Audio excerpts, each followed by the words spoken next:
Estamos como todos los miércoles con Joaquín Morales Solá. Hola Joaquín, buenas noches, bienvenido. Buenas noches, Juan, ¿cómo estás vos? Y el tema, sin dudas, es lo que ocurre en Venezuela, que por supuesto tiene un alto impacto también en la región y en nuestro país particularmente. Es dramático lo que pasa en Venezuela.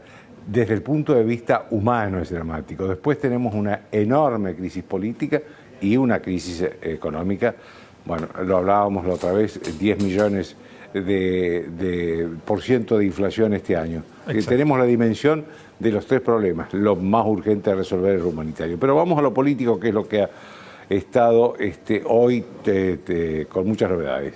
En primer lugar, creo que entramos en un tiempo de definiciones. Sí. Va a ser muy difícil para Venezuela conservar durante mucho tiempo dos presidentes. Claro. Hoy juró un presidente nuevo, el presidente de la Asamblea Nacional, Juan Guaidó, sí. Y también está el presidente Nicolás Maduro, el dictador que asumió hace poquito tiempo, en pocas semanas. No nos equivoquemos, el poder real lo sigue teniendo Maduro, el poder del Estado lo sigue teniendo Maduro. ¿Por qué? Porque tiene el apoyo de las Fuerzas Armadas. Es un gobierno. Yo me sorprendo mucho cuando la izquierda o el progresismo defiende un gobierno como el de Maduro. Porque si hay algo que lo sostiene a Maduro, son los militares. Es un gobierno militar, donde Dicho por él, sí, donde cualquier general, almirante o brigadier es más importante que un ministro civil del gobierno. Esto solamente lo vivimos nosotros acá en la época de la dictadura militar. Claro. Es decir, nunca un gobierno democrático le da tanta importancia a los militares. Él depende, su pilar de sustentabilidad son los militares. Claro. Mientras esto siga así, va a ser muy difícil que Guaidó pueda tomar el poder real, a pesar del reconocimiento internacional que hoy se dio en América toda, desde Canadá hasta la Argentina, pasando por Estados Unidos, con algunas excepciones, sí.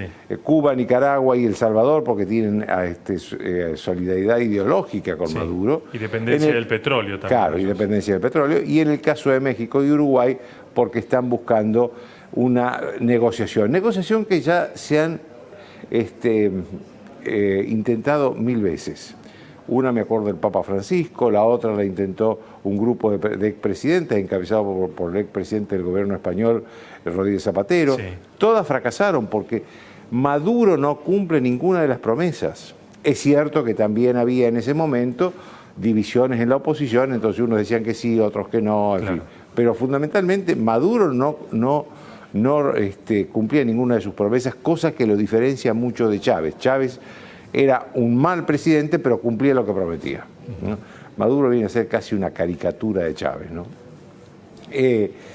Esta es la realidad, el poder. ¿Cómo se resuelve esto? Hay quienes están proponiendo que intervenga la Fuerza Armada. Yo creo que eso no es bueno, es un mal precedente para América Latina, por varias razones. Porque, en primer lugar, tendría que haber un golpe de Estado. En segundo lugar, no hay ninguna garantía de que cuando los militares llegan al gobierno de un país se vayan rápidamente. Exacto. Y en tercer lugar, porque sería un golpe de Estado, al revés de todos los otros que se han intentado en las últimas décadas y que todos terminaron fracasando, sería un golpe de Estado arropado por la comunidad internacional. Mal precedente. Claro. Mal precedente. Pero sí lo que le están pidiendo algunos, inclusive el propio presidente de la Asamblea Nacional, es que no repriman, no que depongan a Maduro, sino que no repriman a los manifestantes que se manifiestan contra Maduro, y entonces Maduro también se va a ver en la obligación de mirar lo que está pasando en la sociedad. Esta es una salida que, digamos, la inactividad de los militares, no la actividad, sino la inactividad de los militares, que se va a tener que dar de un nivel intermedio para abajo, porque arriba, niveles de generales, coroneles, están muy complicados con el tráfico de drogas. Por algo lo llaman los narcogenerales, por algo tienen la entrada prohibida en Estados Unidos, en la Unión Europea, porque son narcotraficantes. Y contrabandistas. Contrabandistas.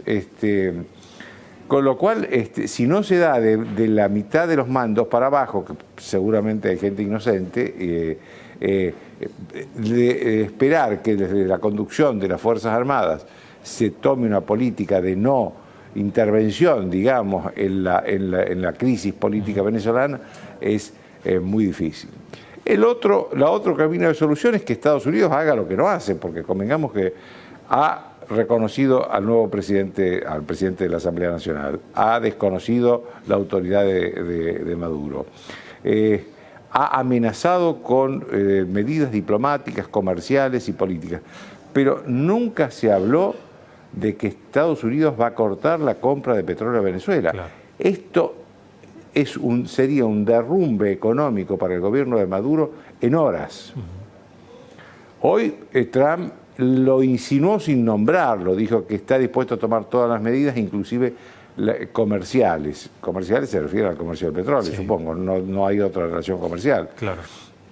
De parte de Estados Unidos. De parte de Venezuela sí hay una gran dependencia de importaciones de productos básicos, porque Venezuela no produce casi nada.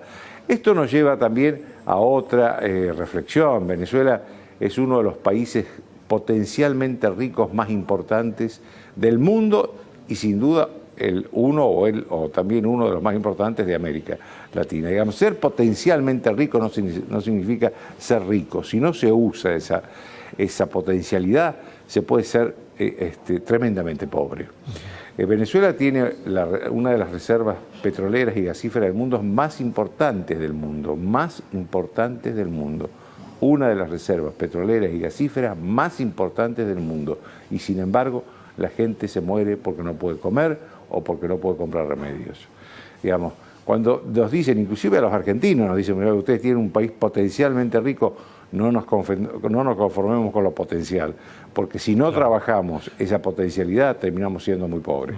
Y Estados Unidos, que si mal no recuerdo, recuperó el autoabastecimiento energético. Sí.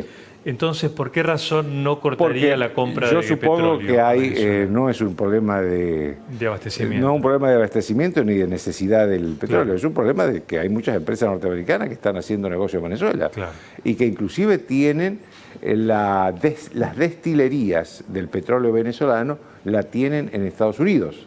Claro. Si uno compra el petróleo venezolano tal como te lo vende Venezuela, sí, es un petróleo muy crudo, que no sirve casi para nada. Tiene que pasar por una destilería para poder ser otra cosa.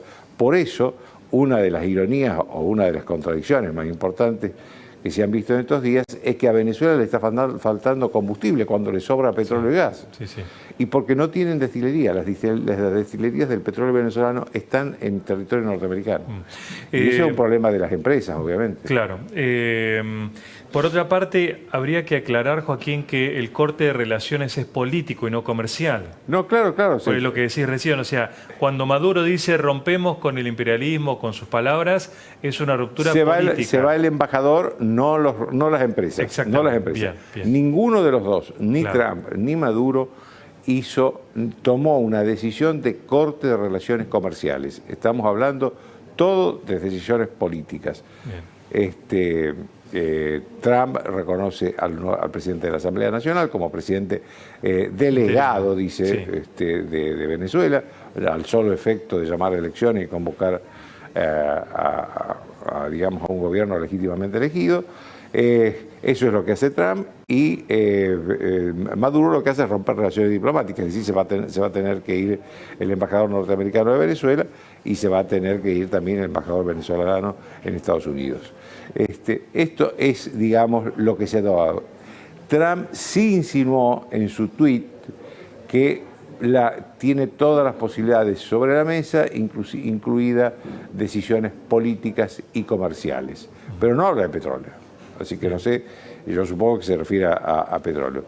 Pero, digamos, esta es la otra. Digamos, acá están las dos salidas. O las Fuerzas Armadas no intervienen en la crisis política, que lo están interviniendo, de hecho están interviniendo, o se retiran y no intervienen, y con lo cual lo dejan a Maduro solo frente a la sociedad, o Estados Unidos corta la relación petrolera con Venezuela y en ese caso también Maduro se va a quedar sin los pocos dólares que le entran, Claro. que son fundamentales para sostener el régimen, ¿no? Acá está el tuit que mencionabas de Donald Trump hablando de los ciudadanos de Venezuela que han sufrido tanto tiempo Sí, sí. en las manos de este gobierno, el régimen ilegítimo de Maduro, y entonces hoy que reconoce oficialmente al presidente de la Asamblea Nacional, Juan Guaidó, como el presidente interino.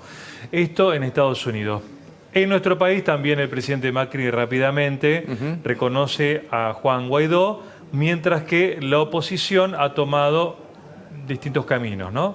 A ver, el presidente Macri fue, creo que el segundo o el De los tercero, primeros, después de exacto. Trump. Después de Trump, creo que fue el segundo o el tercero, porque inmediatamente también lo reconoció a Guaidó el presidente de Colombia, Sí. Perú, Ecuador. Fueron los Canadá, primeros. sí, Canadá, menos Evo Morales. No, pero ese es el núcleo de los primeros De los gobiernos, Estados Unidos, Argentina, Colombia, Perú y Ecuador. Bien, Después se sumaron los otros y ahora se acaba de sumar el Grupo de Lima también. exacto. Con la excepción de México. Exacto. Con la excepción de México. ¿Y el peronismo?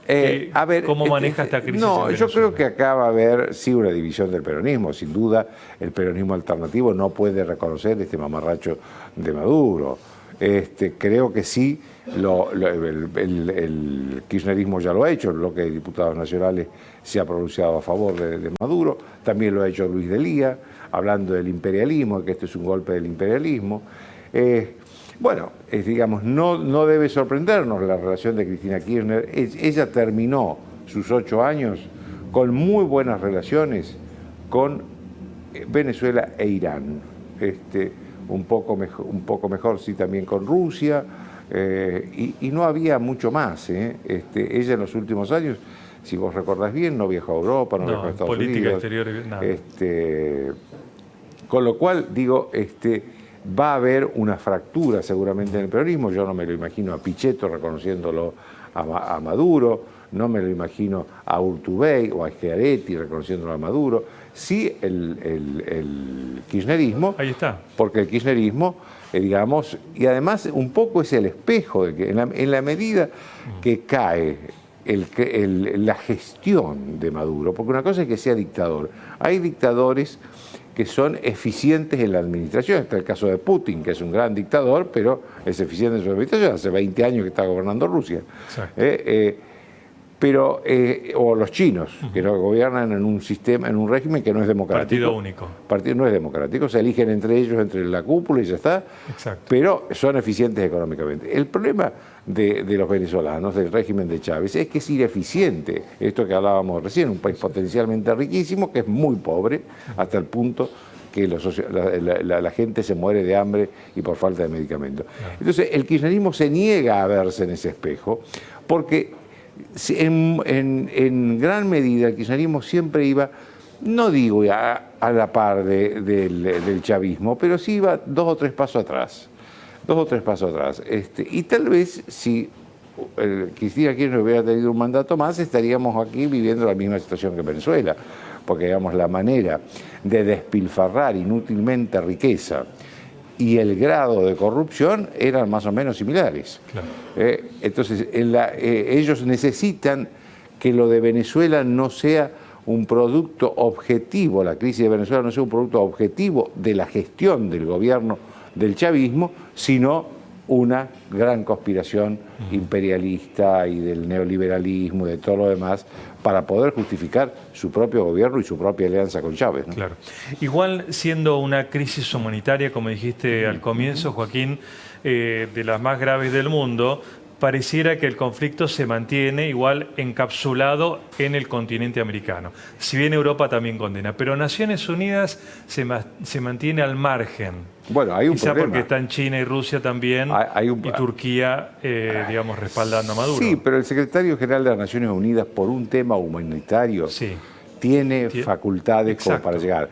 No tiene facultades para declararle una guerra a Maduro, ni sin duda. Para eso tiene que actuar el Consejo de Seguridad, donde efectivamente están esos países que tienen derecho a veto. Pero por una gestión humanitaria, para crear un corredor humanitario donde vayan y lleguen a Venezuela comida y medicamentos, para eso el secretario general no necesita pedirle permiso a nadie. Y ya se lo ha pedido el Grupo de Lima, ya se lo han pedido varios países de América Latina individualmente, además del Grupo de Lima, se lo ha pedido la Unión Europea y sin embargo Antonio Guterres no hace nada en esto, no sé por qué, no sé si es porque tiene otros problemas que son más importantes que este, no sé si porque no quiere sumarse un problema más a los muchos que ya tiene, o porque directamente también está esperando alguna vía de negociación en Venezuela y no quiere dar un paso que pueda cerrar las puertas a esa vía, ¿no? ¿Puede ser la crisis venezolana parte de la campaña electoral en la Argentina? Y yo creo que sí, en la medida que más se agrave la situación en Venezuela, esto que te comentaba recién de las similitudes entre el chavismo y el kirchnerismo en la Argentina, y los que no son kirchneristas lo van a sacar, lo van a exhibir todo el tiempo, obviamente, van a decir, bueno, miren, en esto hubiéramos terminado si no hubiera habido un cambio en el año 2015. Además, el kirchnerismo no hace nada para alejarse de ese ejemplo, y al contrario, lo primero que hace es sostenerlo a Maduro y denunciar una conspiración. Entonces me parece que esto va a formar parte necesariamente de la campaña electoral, siempre y cuando no haya una resolución de la crisis venezolana antes, porque si lo hay en las próximas semanas, en el próximo mes, sí. Y bueno, el tiempo hasta la campaña electoral, hasta las elecciones, falta mucho todavía y se olvidará. Ahora, si seguimos con esto, con dos presidentes, con la crisis humanitaria que da noticias todos los días, con la crisis económica que también da noticias todos los días, entonces me parece que va a formar parte necesariamente de la campaña electoral. Sí. Ahora, ¿cuántos años ya, Joaquín, hemos hablado y hemos visto esta crisis en Venezuela y sin embargo, y sorprendentemente aguantaba la gestión de Maduro? ¿Por qué esta vez parece ser la definitiva? Porque por primera vez hay dos hechos nuevos. Esto que decías. Hay un presidente que asume como presidente delegado, dice, interino, hasta que convoque elecciones. Es decir, ahora estamos ante dos presidentes, sí. Porque ese presidente que asume delegado no es un loco suelto que asume, tiene un cargo elegido por la sociedad venezolana, que es presidente de la Asamblea Nacional, tiene el reconocimiento de casi todos los países de América, claro, con algunas excepciones. Digamos, es muy difícil la situación de Maduro en este momento, por más que él denuncia a todos los imperialismos habido y por haber, pero es muy difícil la situación de él, porque cómo gobierna un país aislado económicamente, aislado dentro de su propia región y con estos problemas, y con un señor que lo tiene al frente diciendo yo soy el presidente de Venezuela, usted es un usurpador, se lo dijo hoy, y con el gran parte del mundo reconociendo a ese señor como presidente de Venezuela. Es muy difícil así, es muy difícil. No digo que no sea real, lo aclaré al principio, el poder, sí. Digamos, del Estado lo sigue teniendo el chavismo, pero le va a ser cada vez más difícil controlar ese poder. Muy bien, muy interesante, Joaquín, escuchar esto que dijiste, sobre todo esta diferencia de un gobierno de izquierda apoyado en militares. Así es. Bueno, eso ha sido siempre así. Chávez era así. Chávez decía en su momento, yo no creo ni en mi propio partido, no creo en el sistema político, no creo en los partidos, no creo ni en mi propio partido, solo creo en la Fuerza Armada. Esta es una frase de Hugo Chávez. Así empezó el chavismo y así está terminando. Bien. Gracias, Joaquín. Gracias, hasta la próxima.